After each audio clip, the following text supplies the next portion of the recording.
Cette saison, c'est qualitativement des montagnes russes.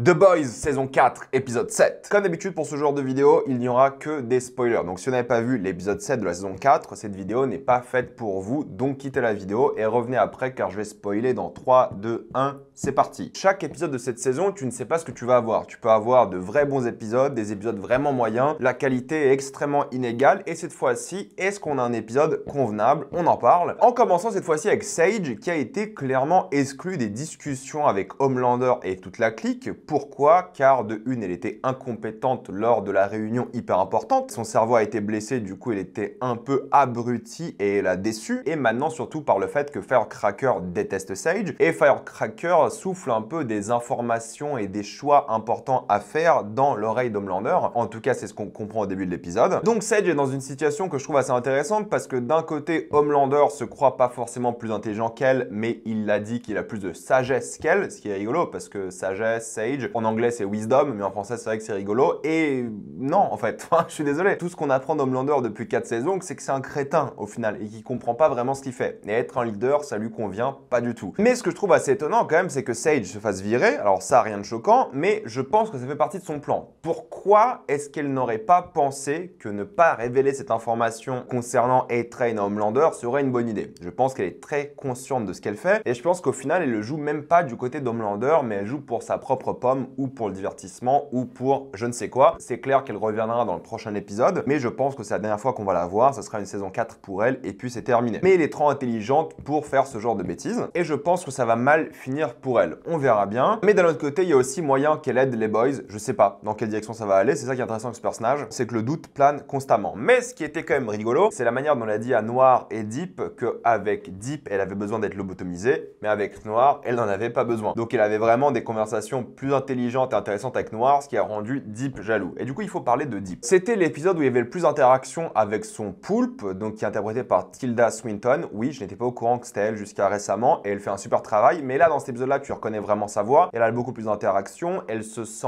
trahie par le fait que Deep couche avec quelqu'un d'autre. Le fait que Deep pense réellement que Sage en a quelque chose à faire de lui, en lui disant des mots doux du fait que c'est un super humain, des choses comme ça. Bref, il se fait clairement manipuler et il a une confiance en lui qui est tellement ridicule et risible que forcément les mots de quelqu'un de plus intelligent lui semblent intéressants. Donc il se fait clairement manipuler pour les avantages de Sage et le poulpe en est conscient. Tilda Swinton l'est clairement. Et c'est à la fois une scène qui est drôle et triste, dans le sens où je voulais pas que le poulpe meure parce que le poulpe a rien fait. Au final, c'est juste un animal qui vit tranquillement et qui est tombé amoureux de Deep. Et surtout, Tilda Swinton en joue à fond. C'est une scène qui est traînée en longueur parce que dès le début, elle fait croire qu'elle est morte au fait parce qu'elle a plus d'eau. Mais on a bien vu auparavant qu'elle peut respirer plusieurs minutes sans eau. C'est juste elle qui manipule Deep pour qu'il vienne la sauver. C'est là qu'un tournant majeur dans le personnage de Deep que j'apprécie pas vraiment au final, c'est qu'il a perdu un peu son éthique. Le seul truc qui était vraiment appréciable par rapport à Deep, c'était son amour des animaux au final. Parce que maintenant, vu qu'il a même plus ça, il est prêt à laisser mourir les animaux de la mer et il est prêt à faire violence de toutes les manières possibles juste parce qu'on lui demande, ou même pas qu'on lui demande. Je trouve que c'est un personnage qui est devenu complètement détestable, qui n'a plus rien d'intéressant. C'est le crétin de service, mais maintenant qui est dangereux. Et le fait de lui avoir enlevé ce côté un peu humain par rapport aux animaux, bah maintenant t'as juste envie qu'il se fasse buter quoi. Quelle raison de vouloir voir Deep survivre? Aucune, il mérite juste de mourir. C'est un crétin manipulable, un loser qui est encore en train de dire des choses misogynes, sexistes comme MeToo c'est fini, puis lui il se victimise en tant qu'homme constamment. Et c'est là qu'on arrive avec la scène avec les Boys. Il en a marre des Boys, il veut s'en débarrasser, il arrive, il est prêt à les tabasser, mais c'est là que tu te rends compte que de Deep, le faire se battre sans utiliser ses pouvoirs d'eau, je trouve que c'est inintéressant, mais ça va aussi dans le sens où c'est un crétin, et il va affronter des gens dans un bureau plus qu'autre chose. Mais oui, je pense que c'est surtout le budget. Ils n'avaient pas le budget pour lui faire des combats dans l'eau ou juste avec un peu d'eau autour de lui, parce que ça coûte cher à animer, et du coup,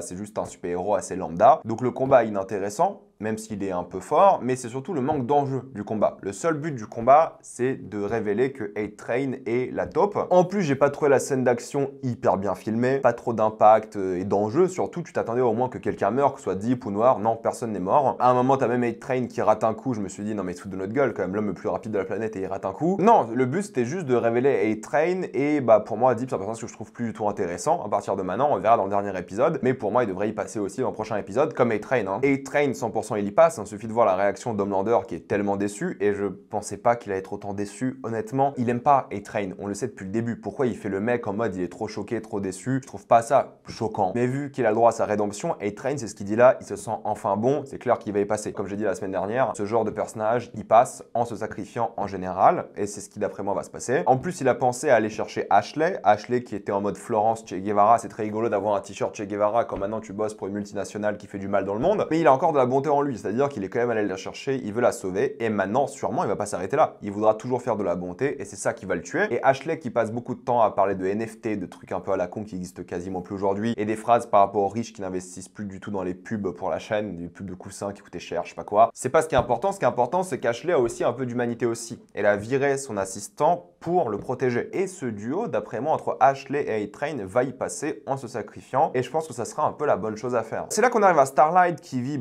toujours des choses difficiles entre elle qui appelle sa famille ultra religieuse, qui la critique pour son avortement aussi, le fait que Starlight ne veuille pas d'enfants dans ce monde, ça c'est un truc je pense beaucoup de femmes vous diront aujourd'hui, hein, et peut-être même des hommes, mais je pense que c'est surtout chez les femmes, elles veulent pas d'un enfant dans ce monde parce que le monde part en couille, hein, excusez-moi, hein. Entre l'écologie, la politique, je pense que les gens, surtout de ma génération, parce que c'est en général des gens de ma génération qui veulent pas d'enfants, dans vos amis vous pouvez demander, hein, je pense que beaucoup de vos amis ne veulent pas d'enfants, c'est un truc qui existe vraiment beaucoup, je dis pas que c'est une bonne ou mauvaise chose, hein, j'en ai vraiment rien à faire honnêtement, chacun fait sa vie, mais c'est surtout ce cynisme qui est représenté ici qu'on a dans le monde. Je pense qu'on est devenu une génération bien plus cynique, bien plus pessimiste, et chaque beau moment est un peu difficile à capter, comme ce moment où justement, et ce fameux twist, Starlight n'est pas réellement celle qu'on voit à la fin. Je trouve que c'est à la fois un bon et mauvais twist. Pourquoi? Mauvais twist dans le sens où c'est une grosse facilité scénaristique, la manière dont Starlight se fait attraper, très bien. Mais c'est un bon twist aussi parce que tu dis, ok, pourquoi est-ce que Starlight mettrait sa tenue? Pourquoi est-ce qu'elle coucherait aussi ouvertement avec Yui, qu'on n'a pas du tout vu avoir une relation normale depuis plusieurs épisodes? C'est un peu louche, tout ça, tu dis, c'est très étrange. Et c'est bien parce que du coup, Yui, c'est encore une fois le pauvre, hein, refait violer, et je trouve qu'en tant que personnage, c'est intéressant. Est-ce que le personnage avait vraiment besoin de coucher avec Yui pour ça? Je sais pas, mais c'était pour pas vendre la mèche. Et ça permet d'avoir un vrai bon cliffhanger pour la suite, et le moment qui était doux et beau entre les deux, qu'on n'a pas vu depuis longtemps, au final n'est pas vrai. Et c'est ça qui en fait un bon twist, même si c'est une facilité. Et c'est intéressant parce que tu penses vraiment que Starlight peut y passer aussi la semaine prochaine. Je pense pas qu'il va y passer, je pense qu'il va survivre. En vrai, ils mettent des enjeux et des possibilités de décès pour vraiment plein de personnages. On va en parler après, mais ce que je trouve intéressant avec Yui, c'est le fait qu'il regarde des choses vraiment violentes. On le voit dans cet épisode-là et ça lui fait du mal, ça le traumatise de plus en plus. C'est aussi pour ça qu'il va voir Victoria, il essaye vraiment de la convaincre d'arrêter tout ça et tu vois vraiment aussi que Victoria aura le droit à une petite rédemption. Tu vois qu'elle hésite et qu'elle n'a pas envie d'aller aussi loin politiquement. D'ailleurs, à chaque fois je les vois jouer les deux depuis que je sais qu'ils sont en couple dans la vraie vie, ça me fait un petit peu rigoler. Il cachait bien son jeu, hein, Yui. Mais les choses qui me dérangent un petit peu, c'est le manque d'originalité, hein. Concernant le scénario, il y a plein de références qui sont faites au 6 janvier. Rappelez-vous, hein, le 6 janvier, c'est la prise d'assaut du Capitole par les supporters de Trump qui se citent aujourd'hui, mais ils parlent pas de l'assaut de Trump, hein. Ils citent le 6 janvier et ils disent qu'à l'époque, il y avait des vrais républicains comme Mitt Romney et pas ce qu'on a aujourd'hui. Bref, c'est toujours un petit peu facile, mais au moins c'est mieux et plus intéressant que l'intrigue avec Frenchie. Honnêtement, Frenchie et Kimiko, d'ailleurs les deux, je les supporte pas du tout cette saison. Je parlerai de la polémique concernant l'acteur de Frenchie et Israël en ce moment parce qu'il y a beaucoup de gens qui veulent boycotter la série à cause de ça. Et ensuite, la manière pour laquelle il est sorti de prison, c'est une grosse excuse scénaristique aussi. Il est là pour aider à faire un labo dans des conditions déplorables. Le fait qu'il soit dépressif, honnêtement, je trouve ça très peu intéressant. Et encore une fois, quel est l'objectif? Pourquoi est-ce que tu donnes cet arc narratif là? En quoi est-ce que le personnage va évoluer? Est-ce que la semaine prochaine, ça serait un nouvel homme? Est-ce qu'il va se sacrifier? Qu'est-ce qui se passe? De même pour Kimiko. Pourquoi on a fait un truc sur ses origines et des flashbacks? En quoi ça change son personnage? Ça ne sert vraiment à rien pour le personnage. Je suis désolé. Au fait, c'est juste une excuse scénaristique. Ils cherchent un moyen de se pardonner et ils ont décidé de libérer le scientifique à la fin. Et du coup, le scientifique s'en rend compte. Il se rend compte que ces gens-là sont bien plus lâches que Butcher ou autre et il décide de les attaquer. Oui, la séquence où Kimiko perd son pied est gore, mais il n'y a pas d'enjeu. Tu vois déjà que son pied repousse. Donc, à quoi sert cette intrigue et à quoi servent tous ces combats-là si pour l'instant il n'y a pas d'enjeu? J'espère vraiment que la semaine prochaine il y aura plus d'enjeux parce que là, c'est pas possible. Même MM, tu penses qu'il peut y passer et c'est un peu la seule force. C'est qu'ils sont en train de donner tellement de personnalité et de raisons de vivre à tellement de personnages que tu sais pas vraiment qui va y passer. Mais je pense que ça sera un ou deux personnages qui vont y passer. Pourtant, il joue un peu cette insécurité, il joue un peu ce stress, et même avec sa famille qui peut partir à Belize, même si je trouve son t-shirt Black Sheep assez rigolo par rapport aux précédents épisodes, il est déterminé à rester dans le combat uniquement pour le mettre en danger. Il joue vraiment à ça avec cette saison, et ils veulent lancer les pronostics sur la mort du prochain épisode, et c'est là que je me rends compte à quel point c'est une opportunité ratée d'avoir eu le personnage de Jeffrey Dean Morgan comme une sorte d'esprit en mode plot twist, alors que si ils avaient gardé dès le premier épisode l'idée que c'était une sorte d'esprit qui contrôlait directement Butcher, ou qui essayait de le manipuler, comme on le voit aurait dans cet épisode-là, ça aurait été meilleur. Parce qu'on aurait eu un Butcher qui aurait dû interagir avec tous les boys tout le temps et avec tout le monde d'ailleurs, avec une sorte de démon dans son oreille et qui est là pour le manipuler. Entre son sourire, sa manipulation, le fait qu'à la fin, peut-être il a tué tout le bar, parce que tu as vraiment l'impression qu'à la fin, il prend le contrôle. Et je pense qu'on aura vraiment le droit à un Butcher méchant dans le prochain épisode. La dynamique de ce Jeffrey Dean Morgan qui ici essaie de manipuler en live Butcher est bien plus intéressante que le twist qui a été fait et la manière dont il était utilisé auparavant. Tu vois maintenant clairement qu'il veut contrôler son corps plus qu'autre chose. Et c'est là que je me suis dit qu'ils ont trouvé un peu l'excuse scénaristique pour faire survivre Butcher, c'est qu'il va contrôler son corps en lui disant des choses horribles comme le fait qu'il a jamais honoré sa femme par rapport à son passé, qu'il a trompé sa femme, des choses comme ça, qu'il était alcoolique et tout, et il va prendre son corps et psychologiquement et physiquement parce qu'il a vraiment abattu psychologiquement Butcher, et les boys ou quelqu'un d'autre vont trouver un moyen pour lui enlever cette tumeur et comme ça il sera libre. Et peut-être ils vont affronter une sorte de tumeur, créature bizarre, je sais pas quoi, mais je pense que le prochain épisode il y aura du budget parce qu'on doit vraiment voir cette créature tentaculaire dégueulasse dans le prochain épisode qui va faire des dégâts. Et ils vont sûrement se poser des questions s'ils doivent garder Butcher en vie. Côté Ryan, il est un peu tourmenté encore une fois parce qu'il fait une sorte d'émission de télé des Muppets un peu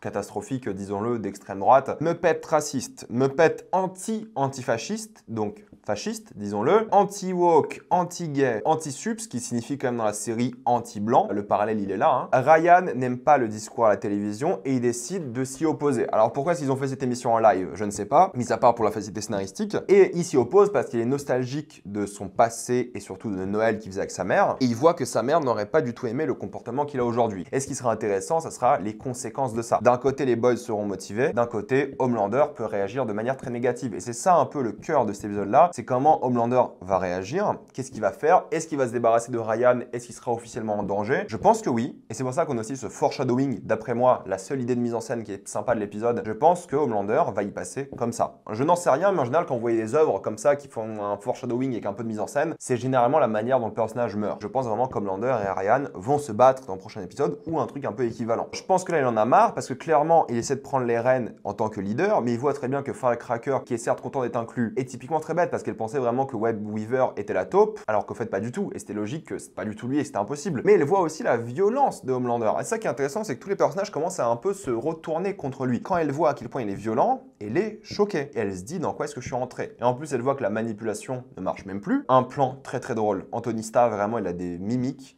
Il est hilarant, ce mec. Et pour conclure, je pense qu'on aura un 8e épisode qui sera vraiment bien. Je pense qu'il y aura le budget, je pense qu'il sera impressionnant, je pense qu'il y aura plein de morts, je pense qu'il y aura un excellent cliffhanger pour la saison 5, je pense qu'il y aura pas mal de surprises. J'ai hâte de voir comment ça va continuer. Cet épisode était bien, encore une fois, quelques déceptions et quelque chose un petit peu moins bien par rapport au personnage, par rapport à la mise en scène, des choses comme ça, mais c'était cool, c'était vraiment bien. Et j'espère vraiment qu'on va s'éclater la semaine prochaine, parce qu'il y a de quoi, normalement. Donc mettez-moi dans les commentaires ce que vous en pensez, avez-vous adoré ou détesté, j'ai envie d'avoir votre avis. Comme d'habitude, pensez à vous abonner à la chaîne pour voir les prochaines vidéos. Mettez un j'aime, ça aide beaucoup la chaîne. Suivez-moi sur tous mes réseaux pour plus de contenu exclusif. Et moi, je vous dis à la prochaine fois. Salut à tous.